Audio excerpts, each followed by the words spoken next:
Good evening, everyone. I, Harsha Agrawal, National Coordinator of Youth for Human Rights International India Chapter, welcome you all to the panel discussion on dowry system, a social taboo, organized by Knowledge These in collaboration with Youth for Human Rights India Chapter. It is not unusual that the moment someone talks about divorce and separation, an awkward silence engulfs the room. Just opposite to this is a discussion of dowry related matters which takes place before marriage over a cup of tea. In some social gatherings or festivals, the society considers a suhagan, which means a married woman, as a blessing and a divorcee or a widow as a curse. Why is the discussion of dowry not considered as a bad fortune or bad luck, where both the families decide over the huge amount to be spent on a wedding? It is difficult to accept that we live in a society where divorce is a matter of family reputation and dowry is a matter of discussion with smiles on faces. Let us take the opportunity towards a step against dowry system and bring a positive change in the mindset of the society. With this, I would like to introduce our first speaker, Mr. Shayak Chakrabarti from Kolkata, Advocate, Kolkata High Court.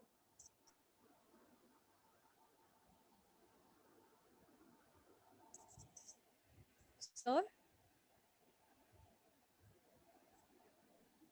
We can't hear you.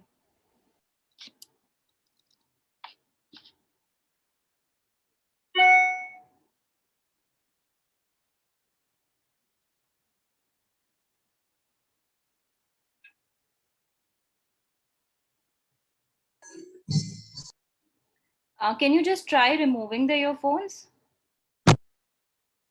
Hear me now? Yeah. Yeah. Uh, Good evening, everybody.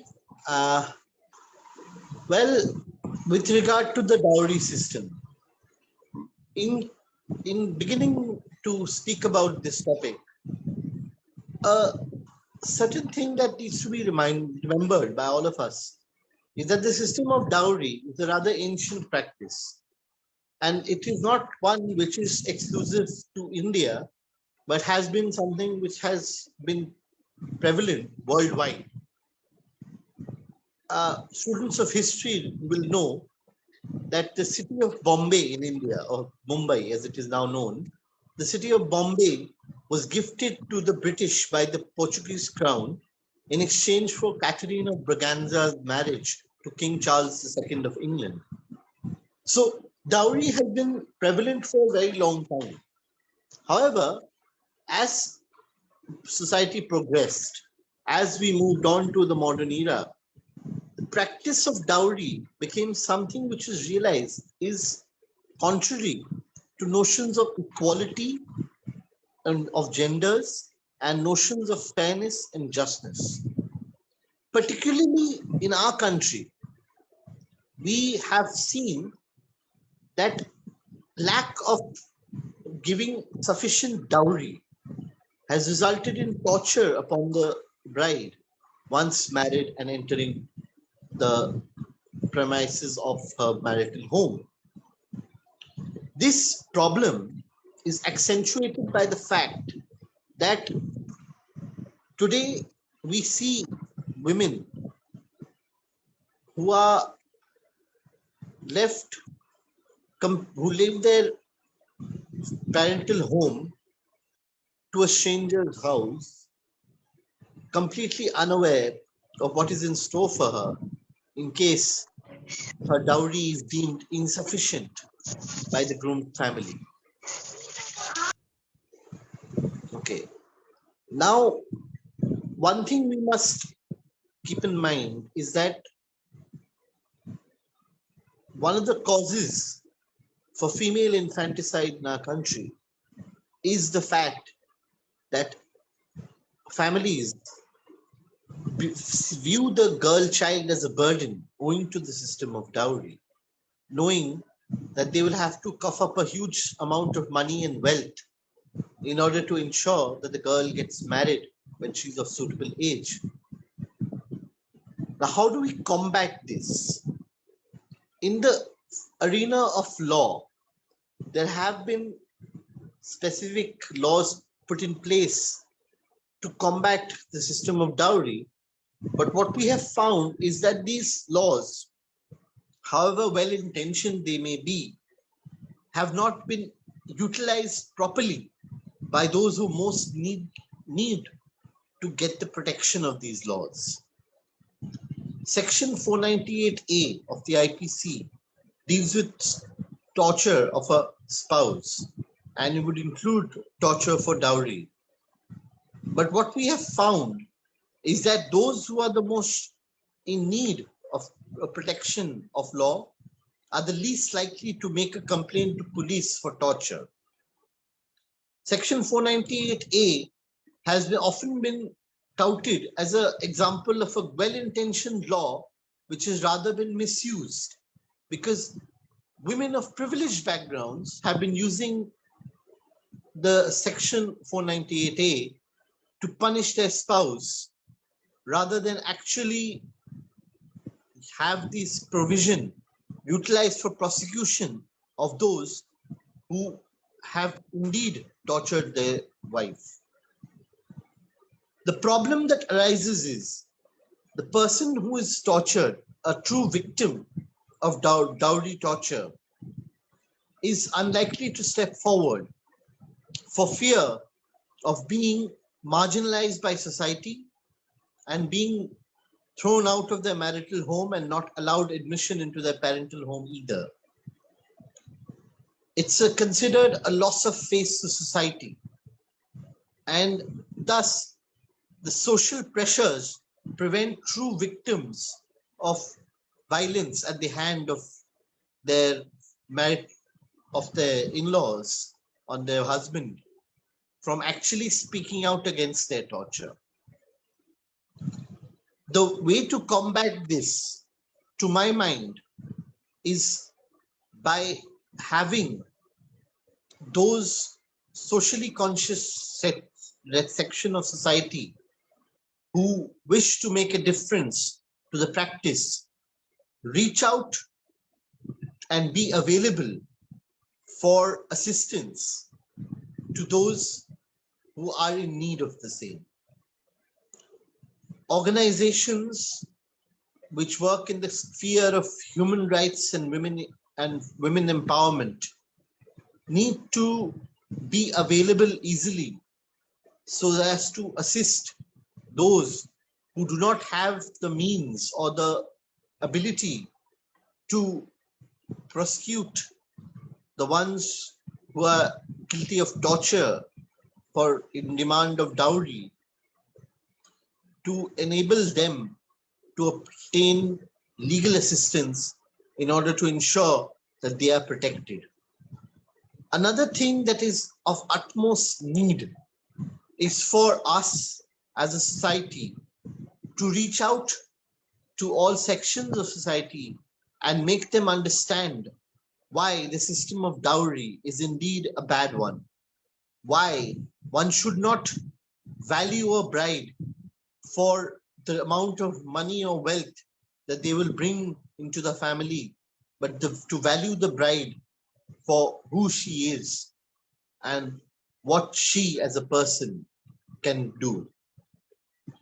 We need to better educate people around us and make it clear that dowry is a taboo. It's something that should not exist, should not be even discussed in a sense of having a family give dowry for the marriage of their girl child. It shouldn't be. We should make it clear that it is unacceptable to have dowry be given for marriage. For those of us who are male, our duty is even higher. Our duty is to insist that neither us nor anybody known to us shall ever accept any form of dowry for marriage. It is incumbent upon us to ensure that this practice comes to an end and that we do not allow this scourge of dowry to remain in our society any longer. For us to make this a thing of the past, it's a long way indeed ahead. But I am encouraged by personal anecdotes I have come across where people I know have steadfastly refused to even consider any of offers of dowry from the brides, from their prospective bride's family in order for marriage to take place. Although the mindset is a long way into changing, it will take a long road until we achieve this change of thinking. I believe that if we as individuals attempt to reach out and attempt to change the mindset of people around us by these small steps towards progress, we can ensure that this is a thing of the past. Girls have every right to be considered on a level to boys. And there is absolutely no reason why, in absence of a bride price, there should be a dowry. I'm not saying that we adopt a system of bride price either. But when there is nothing given to a girl's family for a marriage, why should the girl's family have to give the boy's family anything for the marriage? After all, isn't marriage a partnership of equals? Isn't it the case that two families become one through the system of marriage? Then why dowry? This question must be asked to every member of our society till they understand that this system should no longer be there, that we should no longer have the dowry system in this modern era. With that, I will conclude my remarks on this occasion. There are many speakers who are waiting to speak, and I'm sure that they will have much more to say on this topic. But by way of introductory remarks, I chose to speak rather generally on this topic so that we understand a little more about the challenges ahead. Thank you for inviting me, and I hope to hear many enlightening discussions in this seminar today. Thank you. Thank you so much, sir. And correctly said, as an individual, whether male or female, we play a very vital role as a society. So, our next speaker for the session is Shreya Maina. Ma'am, she's advocate on record from Supreme Court of India. Very good Ma'am, evening, stage is everyone. yours. Yes, thank you so much, Harsha. My name is Shreya Maini, though, but that's absolutely fine. Don't worry. I got the occasion to introduce So myself. sorry. That's okay. I'm very glad that Shayok went before me and addressed today's gathering, because I think it's wonderful that we inaugurated the session, thanks to Charlene and everyone, with a man, which is, I think, a wonderful step for a change in its own self. So I think I want to make certain more specific points, like Shayok introduced the topic for us. What I'm going to do is I'm going to run you through quickly the gamut of laws that stand today with respect to dowry. And I'll put in, of course, my little two bits to say how we could possibly improve the system with baby steps, telling everyone what we could do in our individual capacities as practicing lawyers, as law students, as budding lawyers. How can we contribute to the system today? How can we actually change the mindset when it comes to cerebral opportunity for a man and a woman? No one's saying that give a woman the same power to beat up the man, but it's all about opportunity, equality in opportunity. It's about the fact that we offer equal opportunities to a man and woman to make a difference. And I say this because over the years, women have been treated as a vulnerable group.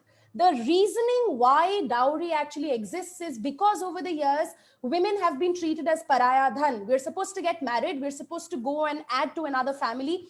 Up until 2005 Hindu Succession Act, we were not even able to actually seek partition. Now today we're co-parceners, we're equal co-parceners in the Hindu Succession Act. So many radical changes over the years have come because the Dowry Prohibition Act is a 1961 development. So you see how ancient the law is, but that also shows us that the social evil is at an unimaginable rate flourishing in the society still. We still haven't repealed the law. What we've done is we've added a gamut of 4 extra laws. So I think as lawyers, we need to understand that tomorrow, if there's a phone call, someone says, I'm actually being harassed or tortured for dowry, what am I supposed to do? As a lawyer, as a budding law student, how can I really help? So before actually going to that query, I'd like to put out some facts for all of you, just a bald set of facts for you to relish what's happening currently in the country. And I say this with a lot of sincerity and a lot of inspiration coming from sources. 63 million missing women in the country because of female feticide. 21 million unwanted girls, and unwanted meaning that the fact that the families don't want to keep them, or perhaps they don't have a home to go to. Every day, India is experiencing 21 dowry deaths, 108 rape cases, and at least 2 acid attacks. So you see the statistics. Over about 30% of India's women are getting married underage. So very, very interestingly, like Shayok introduced also, we are pricing the brides and how. A customary practice called dowry, like he introduced, where we're either buying the groom or we're pricing the bride. Either way, ठीक है, या तो दुल्हन का हम price लगाते हैं या हम दूल्हे को खरीद लेते हैं. So we have these 2 sort of customary practices which are running concomitantly by the side, and this is distinct from gifts. Please remember, never utilize the word gift if a client comes to you. This is something as a practicing lawyer, I've seen so many young lawyers make a mistake with. Gifts are voluntary. Gift is allowed, even as per the Dowry Prohibition Act. If you see section 3, a gift is valid. You can gift out of love and affection to your daughter, to your son, it's stridhan, whatever. But at the end of the day, what is forced, what is preconditioned, or what is conditioned as to keep the marriage in subsistence is what is actually a consideration for that marriage, which is called dowry. So if you look at Dowry Prohibition Act, it's a really tiny act, but it's got a section 3, which is important for us. And that's the one which defines what is taking dowry, what is receiving dowry, and both are punishable in law. Dowry dena bhi juram hai, dowry lena bhi juram hai. And what is interesting is that even the demand of dowry in itself is punishable. Boldly the demand for dowry. So if you look at section 3, which defines dowry, it tells you that any property, any valuable security given, agreed to be given directly or indirectly by the parties in marriage, parents of the parties, at, before or after, as a consideration of marriage, which is not a part of dower. So you don't have to mug up the definition. Go back as lawyers, take out the Dowry Prohibition Act 1961. Just look at section 3. It's an extensive definition which excludes dower, okay? Because that is something which is given out of love and affection in a Muslim marriage, in an Islamic marriage. Now, what is interesting is that cash, movable, immovable, all of this is included when it comes to a dowry definition. Now, the next point that I want to make legally is, apart from the fact that we punish for the practice of taking and giving dowry as per the Dowry Prohibition Act, or even abetting, I must add this at this stage. So even if you're helping, you're abetting, that is also in itself punishable under section 3 of the Dowry Prohibition Act, okay? 5 years of jail and 15,000 fine. So very, very interestingly, dowry agreements are void ab initio. And what is startling in dowry cases is, this you must remember as lawyers, there is a reverse burden of proof. So the moment someone alleges dowry demand against you, as a husband, you have to protect yourself. So like the first speaker introduced, it's a very, very heinous, drastic law in its sense that all that a woman needs to do is just allegate. It's as simple as that. All I need to do in a written criminal complaint or a tahrir is say that X and Y are demanding dowry. That's it. And that's enough to actually titillate the judicial machinery. That's where it ends. And that's where it starts and begins for the hassles for the husband and his families. So very interesting legal provisions come up. Now, God forbid if there's a death because of this dowry demand, if there's a death, then you have a separate inchoate section, which is section 304B. Section 304B of the Indian Penal Code, a section which was also unfortunately tagged Shashi Tharoor along. This is a very interesting section because it says if there's a bride burning, if there's a death of a bride, etc., and within 7 years of marriage, there has been cruelty meted out to her. There has been a dowry demand. Just the existence of itself seeks a deeming provision of Section 113B of the Indian Evidence Act to walk alongside. That means that it's deemed that the husband is guilty or the family members concerned are guilty. So all of them can be arrested at first blush. So see, just a verbal allegation coming from the deceased woman's family that yes, there was an inchoate demand, and that's enough. So the law is actually worded in an extensive sense because women were vulnerable groups and still continue to remain. Because in the country, while we as privileged women get this opportunity to speak, there are umpteen in villages, in towns, and even cities whose voices remain suppressed. So I think some very, very pertinent voices and pertinent points have been made with respect to 498A, the fact that today we are not automatically arresting husbands after the Arnesh Kumar judgment. We are giving a 7 days pre-arrest notice to come and explain. There's a 41A notice requirement under the CRPC, which is now mandatory. So please remember that 498A cases, even though there is an angle of cruelty or dowry demand, what is 498A? 498A in the Indian Penal Code says that whenever there's a marriage, there's a wife, and there is an alleged dowry demand or a cruelty or a harassment to the level which could cause injury to her life, limb, liberty, etc., then that in itself is punishable. Okay, and that's a very interesting section because it includes dowry demand. So you have Protection of Domestic Violence Act, 498A of the IPC, 304B of the IPC, all of these sections coming in to your rescue as a woman. But like Shayok said, use it carefully. And that's something I want to just caution for, because there is also a section for perjury, for malicious prosecutions, etc., for defamations. So it can also backlash. So women who are actually in need of these sections must be very careful to utilize them. There are a lot of machineries available in the legal codes for us. There are different lex specialises. You can concomitantly, side by side, invoke all of them as a woman in distress. I'd just like to end what I wanted to put out for all of you with two things in mind. I think two things become very interesting. First of all, like I started with, we must change the mindset. What we need to really do is educate people. I think literacy plays a big role because that helps us empower women. We can only so much so make the women financially independent. And I think that's when women, even if they get married, the other day I was watching a very interesting movie. I'll take a pause here. There's a new movie which has come out, which is called Chauda Fere. There's a very interesting dialogue in that movie where there is a dowry demand. The boy is in love with someone else, and he makes a comment saying, "No, no, Papa, मेरी जो girlfriend है वो double पैसा लाएगी जितना ये दहेज में offer कर रहे हैं, वो एक साल में कमाती है." So that was a beautiful statement, I thought, as a woman who's working, that was made, because he's actually saying that my wife, my would-be wife, would actually earn in a year double the amount that someone's offering in dowry or dahej.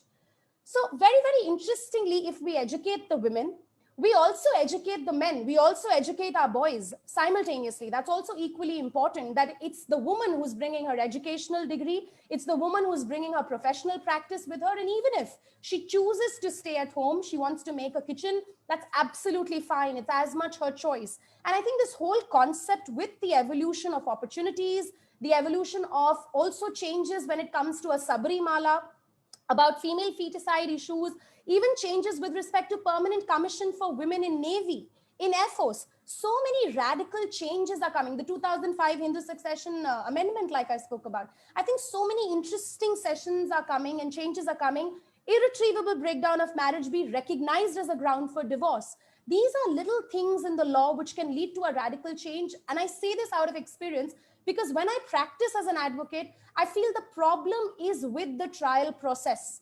You say that so-and-so has demanded dowry from me, but how do you actually prove it in a court of law? It's very, very difficult because in a marriage, you hardly collate evidence. Do you actually sit and record? Do you actually take photographs? It's very difficult, and the Indian system works on evidence. It's purely Indian Evidence Act. The burden of proof is on you as prosecution, unless you're on a reverse burden of proof, to actually prove when the other person has a tacit presumption of innocence. So very, very interesting domains in a husband and wife. What transpires in a bedroom is very, very difficult to prove 10 years down the line. Limitation is again an issue. Why didn't you complain about the dowry at first brush? Why didn't you dial 100? A woman in distress is actually running to save her life. Maybe she doesn't want to dial 100 for the sake of her reputation. How do you counter such legalities during a cross-examination in a dowry case?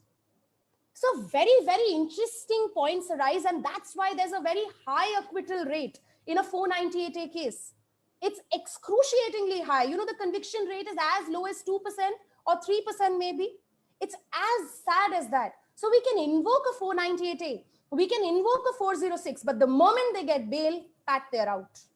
And of course, with this runs the other side of the law, the other side of the coin, that of course, there are women who are probably misusing the law because there is that opportunity to actually harass them, to extort monies from the husband, their families, to put them in a precarious position so as to even buy off the bail at a point in time to say, okay, we'll have a one-time settlement in court and I will withdraw all my criminal and civil cases and we'll have a mutual consent-based divorce under 13B of the Hindu Marriage Act. So very, very interesting sort of layers arise with the law. And it's going to be very interesting to watch for the next 10 years, because I say this out of experience, it's one of the best practice areas to be in, because you learn so much about the society, the way people think, the way people act in distress. It's almost like a psychology lesson with the law. So very, very interesting zones there. And I'll pass the baton over to Harsha now to take over. I think that's what I want to sort of share with all of you. Yes. Thank you so much, ma'am. And as you shared the dialogue from the movie, it just reminded me, it is very well said that when you educate a girl, you educate a family. And let her decide that after her education, is she interested in doing the household work or she's interested in working. That will be much more beneficial than giving a dowry to, like, at a wedding. So, moving forward with our next speaker, Dr. Saumi Chatterjee, Assistant Professor, School of Law and Legal Affairs, Noida International University. Ma'am? Thank you so much, Harsha, for this wonderful opportunity. See, today what we are discussing about is dowry, and it is a very, very common topic. And it is something that we all have heard, that maybe in our circle, somewhere in our family, someone has demanded dowry, someone of who we know has demanded dowry in their families or something. We have to understand this thing. Dowry, it has been developed, or it has evolved through a long period, through various, since 1973 it has been evolving. Why I say 1973? Because there are two parts. All right, so I'll just take you on a journey of how this dowry system evolved, and how we, like, the dowry we know, the concept of dowry that we know today, how did it come to be like that? So in our ancient times, we did not have this concept of dowry. All right, so we had something called stridhan, right? So under stridhan was something of a wealth that the father and the brothers and the family members of the girl or the bride used to give to the girl during her marriage, that she could use during her marriage or after marriage. And it was a kind of a financial security that we used to that the family used to give to this girl.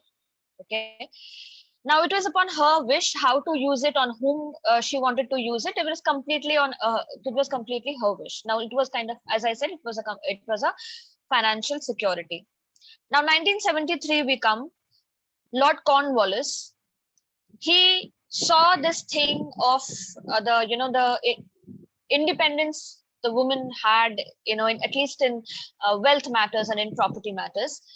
So there was, and we all know that they wanted to put various what do you say, they wanted to dilute our system, they wanted to corrupt our system, so they prohibited women from owning any wealth. And so the dowry, so what now, see the situation, see the shift. Now the family is still giving the wealth, to the bride. But this time, since she is prohibited to own a wealth, now this bride is not taking the wealth. Instead of the bride, the husband is taking the wealth. So it is going to the husband, right? So slowly and steadily, what happened was, from the husband's side, they became greedier and greedier and greedier, and they started demanding more and more and more. And the giving of Stridhan to the bride, it was still there, but this time the wealth was going to the in-laws side. And now we know that system that evolved like this today it is like a volcano in our society. So if you go to the village side and if you talk to the interior village, people inside the interior villages, you will hear this concept, जी हमारे यहाँ तो दहेज के बिना शादी नहीं हो सकती. See how deep rooted this social evil is, because it has become a custom or a tradition in our society. People know that dowry giving and taking of dowry is prohibited, but still they follow this thing. And the only reason why they follow is, say for example, let me give you an example. All right, so a boy is getting married to a girl, and father, brother, and other family members, and now in this marriage time, they undergo a lot of pressure, right? That kahin shadi cancel na ho jaye. If we do not fulfill their demand, it is possible that they might reject our girl. They might after the marriage, the girl might face some trouble in her matrimonial house. The girl might face various type of taunts in her matrimonial house. These have various pressures. So whatever the demand is, the poor girl's family, they try to arrange it anyhow. Right, this is a kind of, and why we talk about this is going on. See, there are plethora of laws that we have for dowry. We have Dowry Prohibition Act, the Parent Act, we have 304B, we have 498A, and we have several like this. Okay, but the cases are still there in the society. It is still going on. Dowry deaths are still continuing. Dowry cruelty is still continuing. The only reason is that dowry is still believed to be a custom in the society, and something which is so deep rooted, right? Which is so deep rooted, especially I'm talking about on the larger scale, when we go to the interior parts of the country. They know very well that it is a prohibited act. They're absolutely aware of the fact that it's a prohibited act, but still they want to give the dowry. If you want to educate them, if you want to make them aware that this is wrong, you should not be giving, because once you are giving the dowry, it does not mean that the demands will stop. The demands never stop. A person who has asked for say 10 lakh rupees, and a person who has asked for 10 lakh rupees and a bike, tomorrow that person will ask for a car.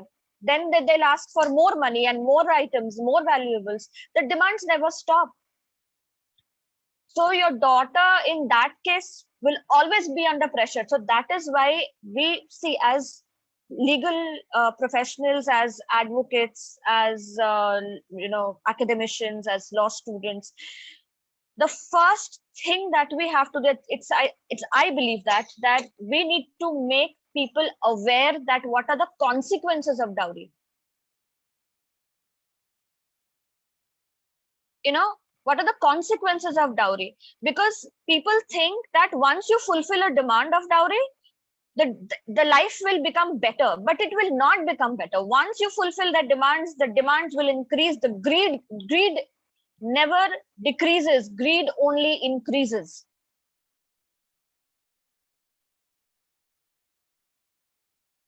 Right? Now, Now, what encourages dowry system? Now, well-being of the daughter, as I was saying. Okay. Another thing is that show off of wealth and power in the society. Okay. So we have all heard of marriages which are, extremely expensive. All right. Now, some might say it's their wish. All right. But you have to also understand showcase of so much wealth and so much power during this, and a marriage ceremony. All right. It is not doing any good to the girl. You're only attracting greed. You're only attracting greed.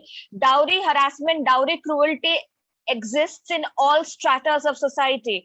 It exists in the, maybe as in an educated family, like in a doctor's family. Then we come to say, like I always say, in a middle class family where, say a sari seller. Then we come to a housemaid's family who, I know, the dowry cruelty, dowry system, that, these kind of crimes exist in every stratas of the society. So again, what happens when these kind of crimes, take place, or when these kind of offenses take place? First of all, the girl, the bride, first thing happens is that there is so much of pressure on the girl that slowly and steadily she starts losing her self-esteem. She starts completely, her confidence, she loses her confidence, she loses her self-esteem. Then always, there is always a saying that, like Madam Shreya said, a girl is always said that it is kind of, she's always made to feel, or she's always said that she's a paraya dhan. From a very starting, from a very, when she's a very of small age, or she's a child, since then it is being put in her head that she belongs to some other family. Her own family is not saying that, you belong to us. Where will she go? You understand the mental state of that girl. So feeling of being a burden upon her family.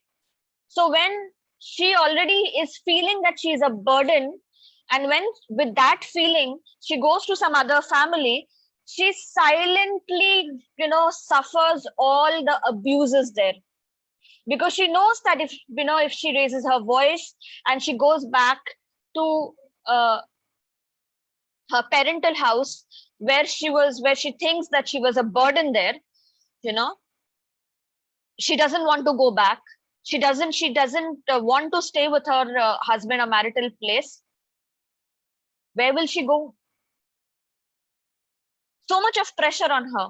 Then again, financial debts upon the girl's family. As I was discussing earlier, during the marriage, the father and the brothers and the family members of the bride, they, in order to fulfill the demands of this, of demands of the other party, they will do anything, sell off their land, sell off whatever they have, all the property, and they will arrange that money. They will arrange that demand. They'll fulfill that demand. And they will go under debts. There are cases that, in order to fulfill that debt, there have been, inside the family went into so much of debts that the father committed suicide, because he knew that he will not be able to repay so much of debt. Right. Next is, again, I'll say the most common thing is that increases greed in the mind of the in-laws. Okay. Then promotes domestic violence, of course. If you do not fulfill, if the in-laws are demanding wealth, or more and more wealth from the girl, and she is unable to fulfill the demands, then what they do is they start resorting to various kinds of abuses. Verbal abuses like taunts, name calling, insults, physical abuses like, slapping, beating, right? Manhandling of the girl, sexual violence, right? All sorts of crimes start taking place, right? Now, we have laws like 304B and 498A. This came at a time when the dowry crimes were at peak, absolutely at heights. 1961, the Dowry Prohibition Act was there, but it was not a successful act, right? So the Criminal Law Amendment Act 1983 and 1986 brought about these very harsh and very effective laws, and these laws were enacted with a intention to control the dowry crimes. Now again, I'm telling you, these laws were enacted with a purpose to control the dowry crimes. We need laws which strikes at the very root of the dowry crime. Right? We need such kind of implementations which completely strikes at the root of dowry crimes. Again, one side is that dowry crime is taking place, women are being harassed, women face cruelty in their matrimonial houses. Another topic that was being discussed is the misuse that I want to point out is that yes, definitely misuse is going on. Misuse is with 498 especially, and I have been into various discussions where people say that laws are prone to misuse. Why is 498 is so much hyped, like in terms of being misused?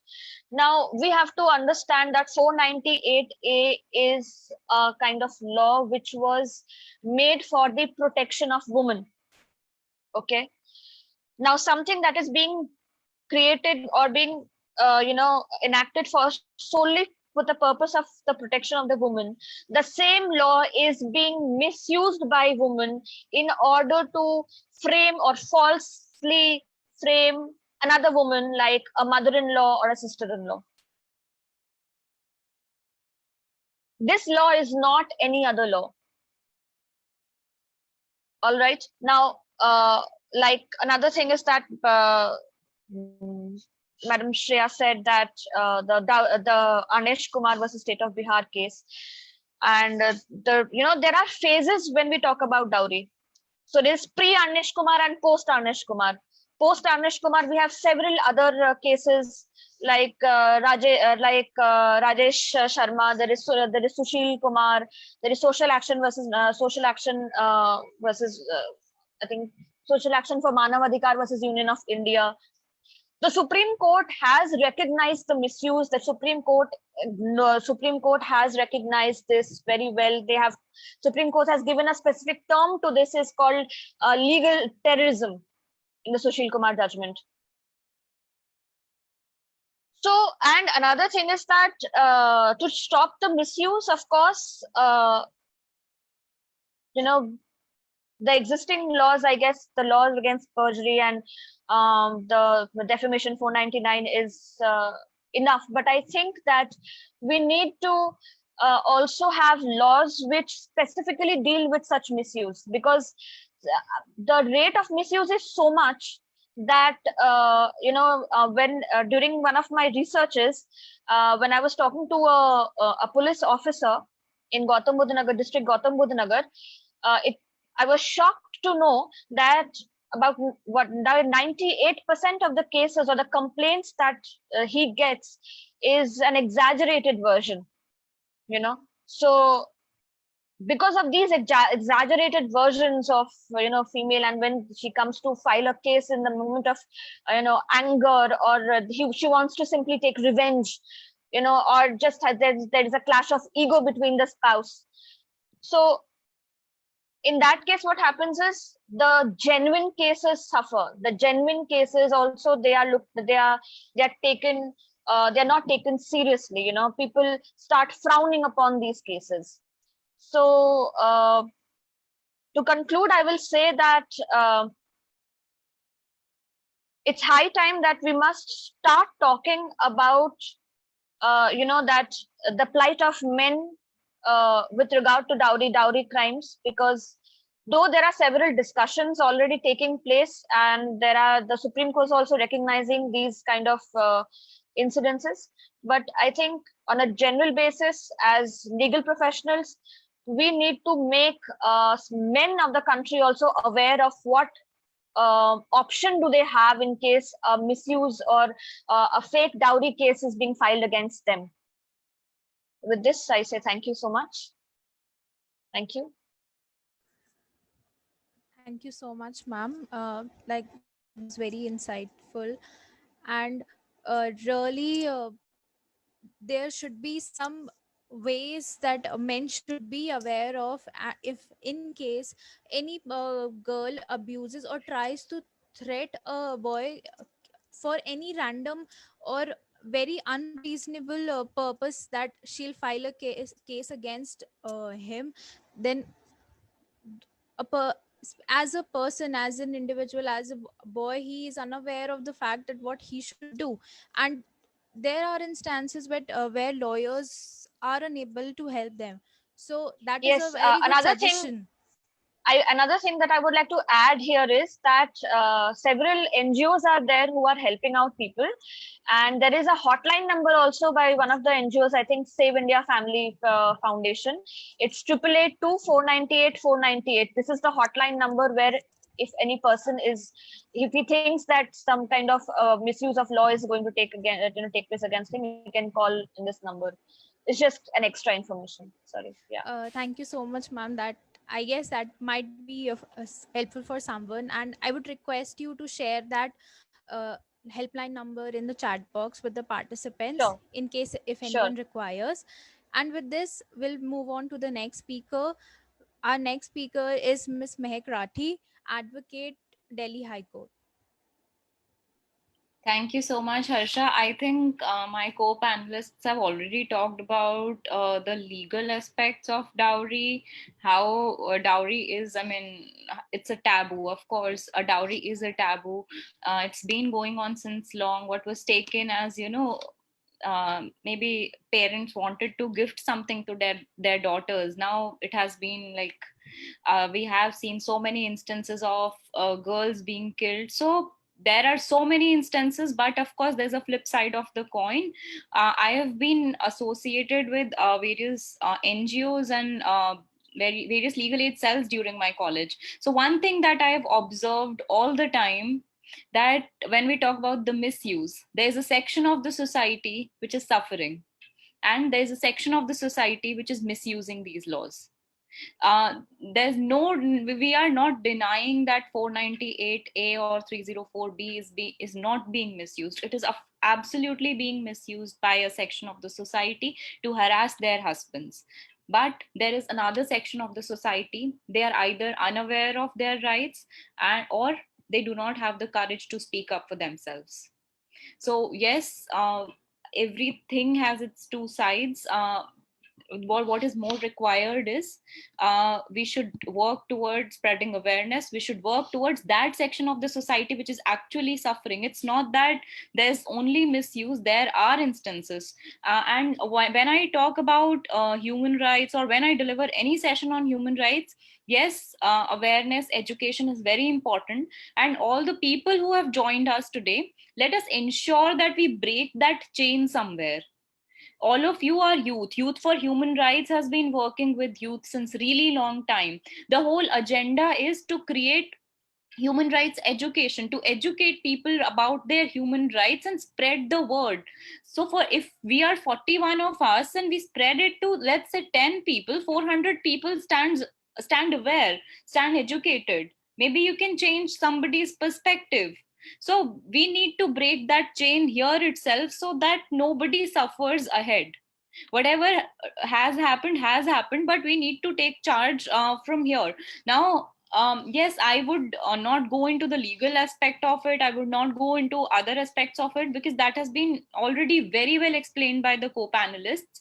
But yes, we have Charlene with us here today. Charlene is the state coordinator for Youth for Human Rights, Kolkata chapter, West Bengal chapter, and she's amazing with her work in human rights education. She's worked with so many people, so many victims. Basically, she has been of assistance. So I just wanted to know, Charlene, how has your experience been with? I mean, when you're working on the ground, having these discussions is like okay for us, but what happens on ground is something really different, and we should all be aware of what the on ground situation is. Yeah. First of all, namaste to everyone. Good evening. And again, I would like to say many thanks to the founder president, Dr. Nitish Kumar, and the director, Mehek Rathi, for organizing wonderful webinar on dowry. Even Harsha, thank you very much. Yes. Again, Mehek, yes, I will just talk about the basic things, what through my experience, what I'm facing. And yes, even the co-panelists already discussed about the 498 section A and 304B. So I'll just go into basic things.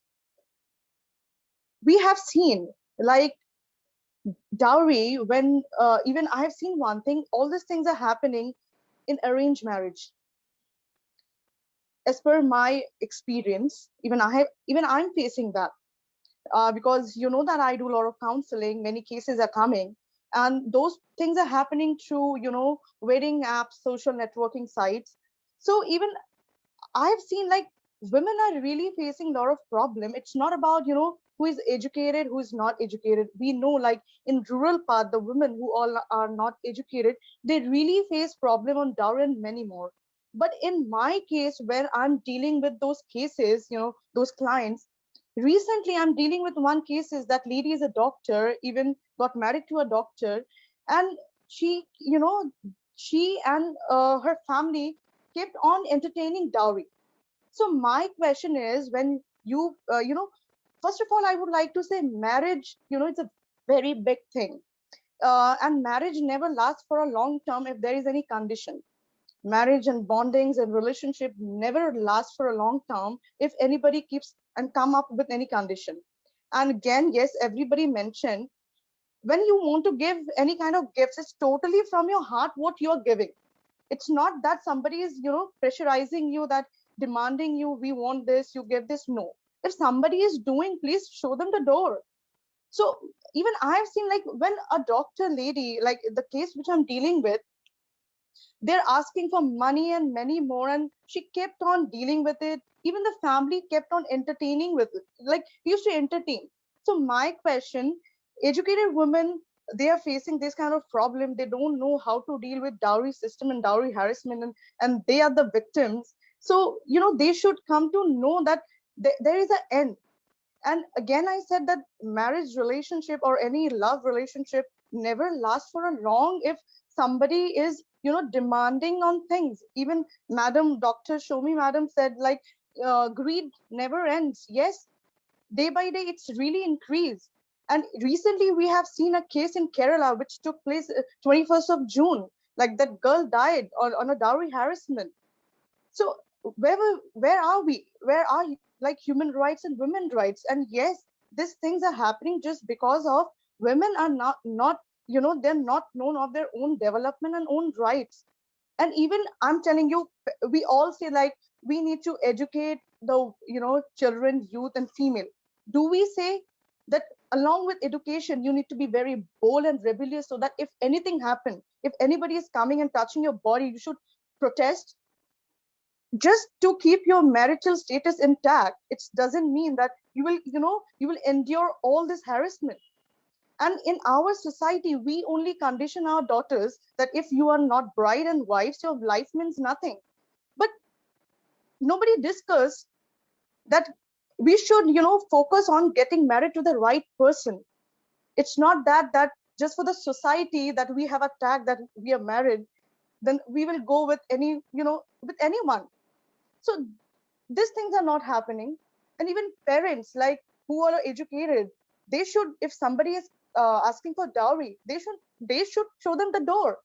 Because we are in 21st century, why we will deal with this kind of problems? Like marriage is something which is very big bond and precious and very much spiritual. We worship it. It's not we are sailing. And women are, you know, some people, they consider women as objects. No, we not. So they should stand up with their daughter rights. and their daughter's happiness. And I can see like a lot of things are happening, and sometimes I really feel bad that where are we?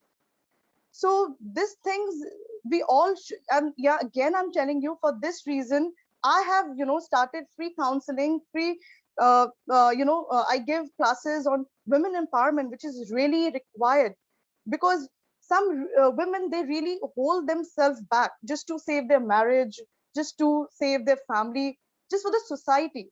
No, it's your life, and life is just once, and even you have a lot of things to do. So yeah, that's why more campaign, more awareness, all these things are really required. Women advocacy and youth, if we train youth from the beginning like this, if tomorrow when you grow up and if somebody is coming with a condition of dowry or something else, you know how to deal with it. But these things are lack. That's why some women, if they're educated also, they don't know how to deal with it, and then they face problem. And then this matter goes on dragging and dragging, and then they see the most bad phase in their lives. So these things are really required. So what you say, Mehak?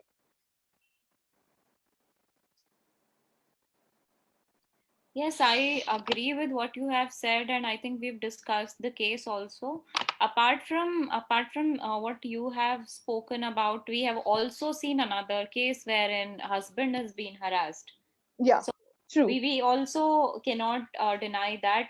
But since we are talking about dowry as a taboo here, we are talking about dowry here, how females are being harassed. I'll just like to highlight few instances which happened in my law school when I was in my legal aid, working with the legal aid cells or the NGOs.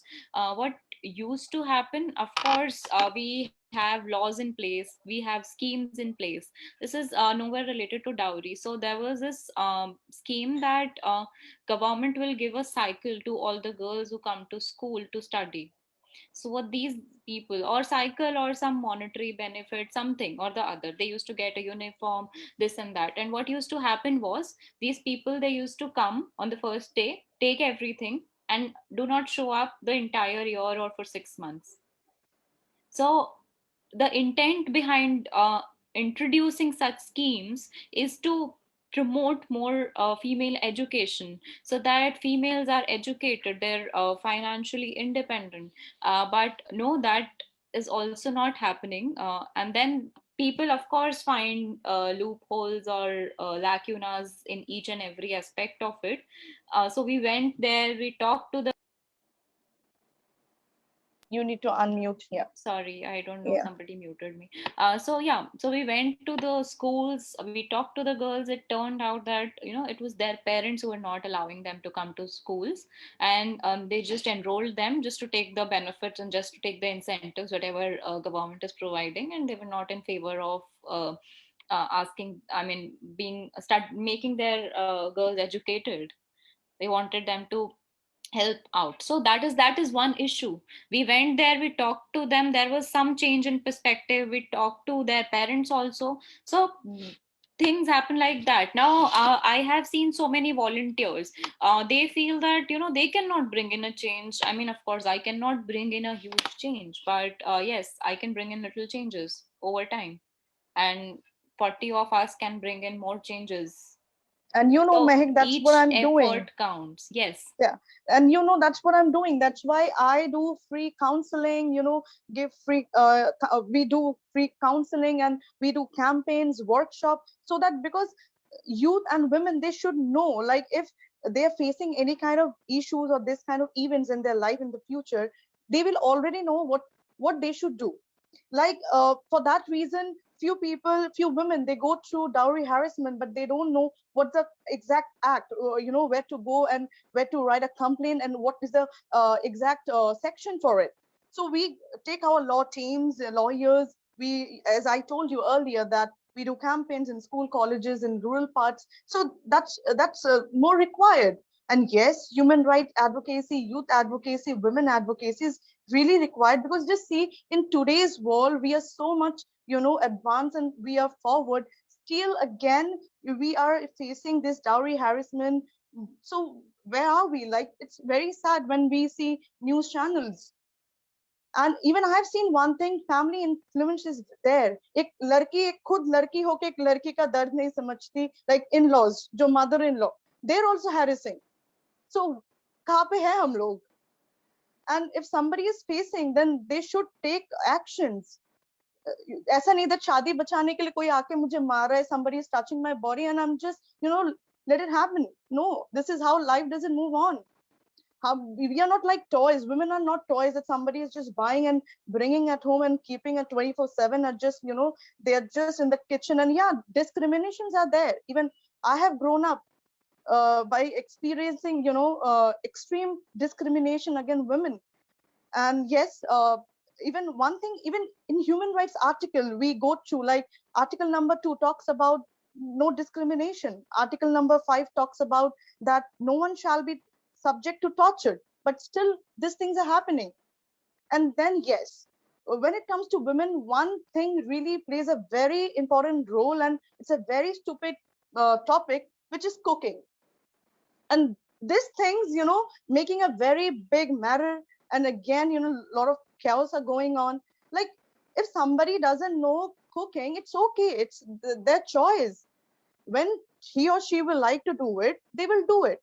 And in Indian society, we only train women to cook. Why not men? Why don't we teach our son when they are, youth, or when they are kid, that even you should cook by yourself? Because cooking is something जो तुम्हारे पेट भरने के लिए तुम करते हो. It's not, we don't come up with a tag that 24/7 we will be in the kitchen and we will be cooking, and women are just, ऐसे ही वो लोग बने हैं that they will be in the kitchen and only they will take care of it. No, we are in modern era, we are in modern generation where, we can see in hotel industry, there are a lot of men who all are chef. So these things are there which we need to understand. And again, I am telling you, for that, campaign awareness is really required. It's not about Mehek, who is educated, who's not, but sometimes some women, even I'm saying in my case, the lady who's a doctor, she is so educated, but she didn't know how to fight for it.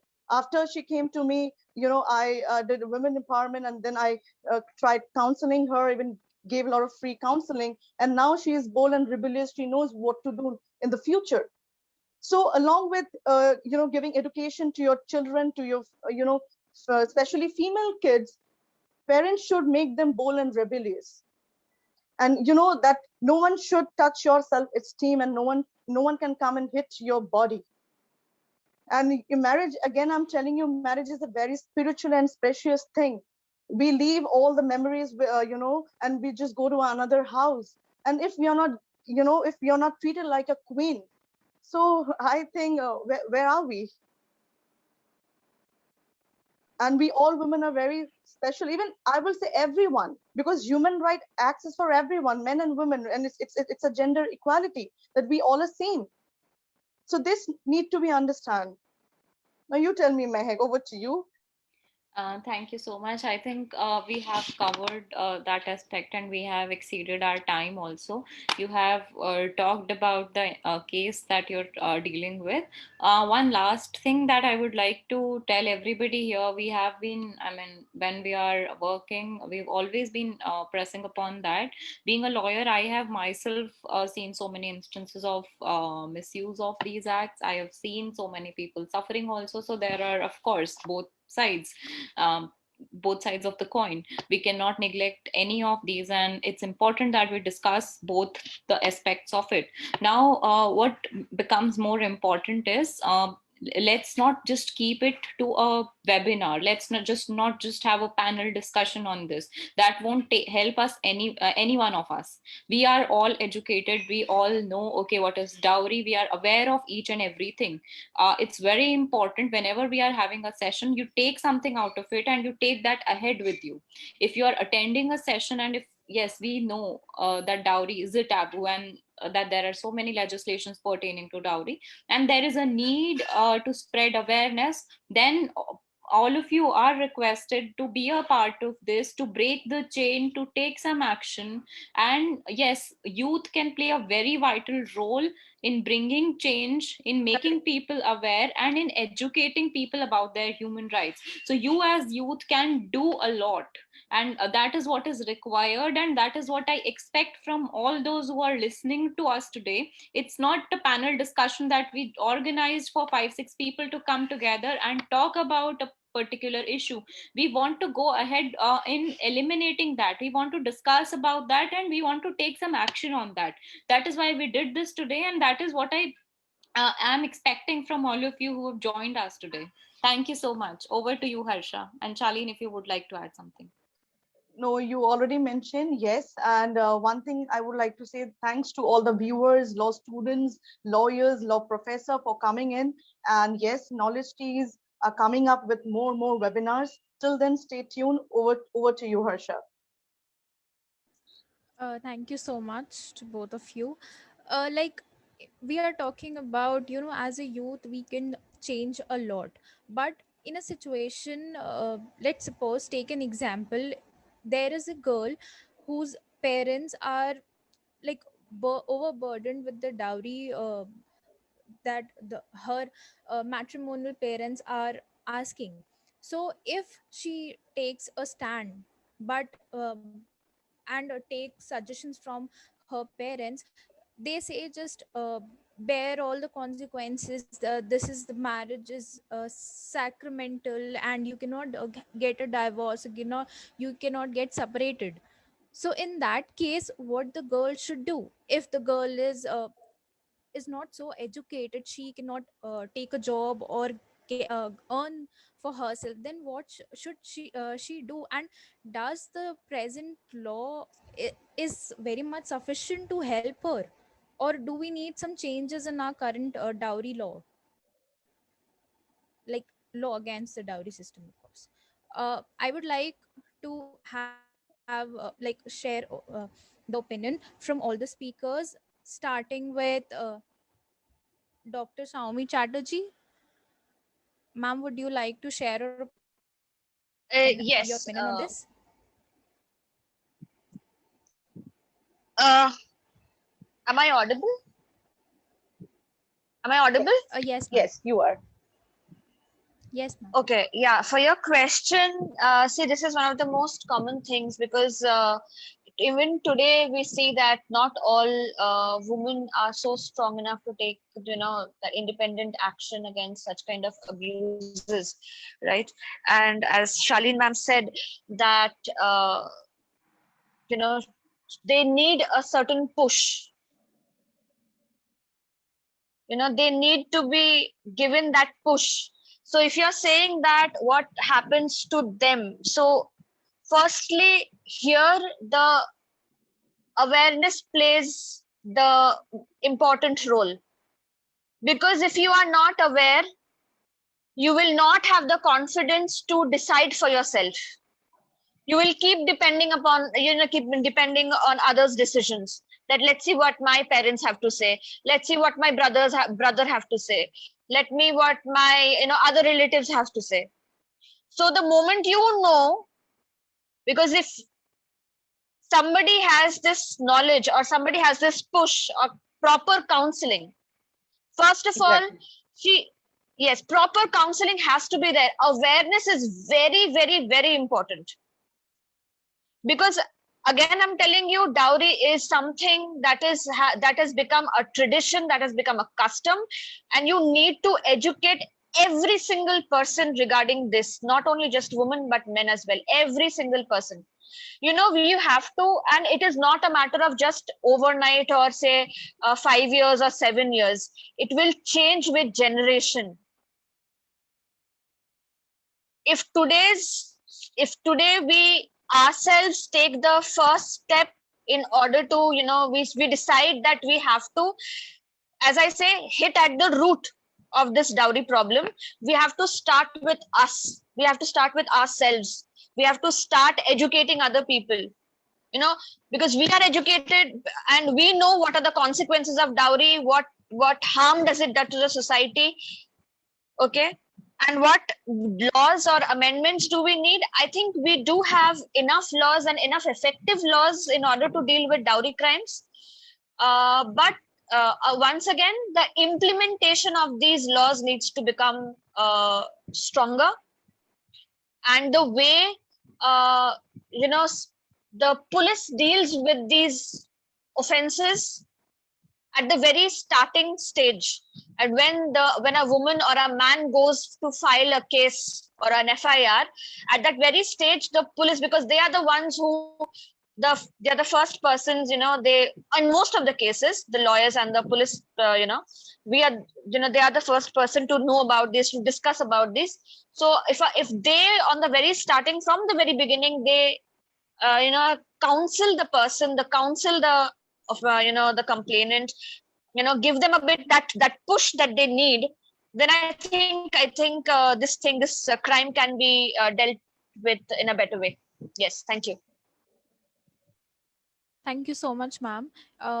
Actually, you very rightly said that one of the most important things that we consider when we think about these aspects is what the society will think. If we don't give the dowry, what the society will think.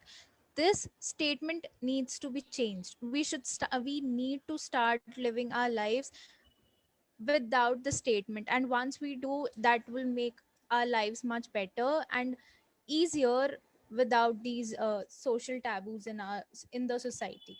So next, Shalene ma'am, would you like to say something? No, already we discussed, like even Dr. Shomi madam said, like, yes, push is required. And for that, me, you, and Mehek really working very hard day and night to make human rights reality, to make human rights a global reality. And yes, we are there. We do free counseling, Youth for Human Rights, doing a lot of social work. If anybody needs us, if anybody facing any kind of problem on dowry or women empowerment or anything, please feel free to contact us. That's what I can say. Over to you, Harsha. Mhm. Thank you so much, Shalene. Next, Mehak ma'am. Yeah, thank you so much. So, Harsha, you've raised a very important question here. And talking from a girl's perspective, you must have read those articles that a girl denied to get married on the same day just because they demanded dowry. These are the girls who take bold steps, and these are the girls who are changing the mindset. We need more people like them. There's no, whatever is happening to you, no matter whosoever is telling you whatever you need to do, just if you do not feel this is the right thing, do not go ahead with that. Dowry is not something which is appropriate. Dowry is not, if somebody is asking for dowry at this instance before getting married, and you're thinking they'll improve in near future, that won't happen. As it has already been covered, the greed increases with time. They're asking something at this instance, you'll get married, they'll ask for more. What will you do then? It's better to nip it in the bud and do not get married to such a person. Exactly. And yes, of course, if anybody, Charlene has already covered, if anybody is looking for any kind of, assistance, or any kind of, if anybody is looking forward to join us in this awareness campaign or anything, you're more than welcome. We would be happy to have you on board. It will be a pleasure for us. And yeah, that's it. Thank you so much. With this, I would like to end the session. And before that, thank you, everyone. Thanks to all the speakers for joining us today and sharing their opinion, sharing such insightful words with us. I really hope that this session would change something in someone's life, and I guess we will win at the very same moment. So, thank you so much, guys, for joining. And for all the participants, the feedback form link will be shared in the WhatsApp group. So, please wait and till the time the link is shared, and the link for the certificates will also be shared in the WhatsApp group. So, please do not leave until you get the certificates. Thank you so much. Thank you so much, everyone.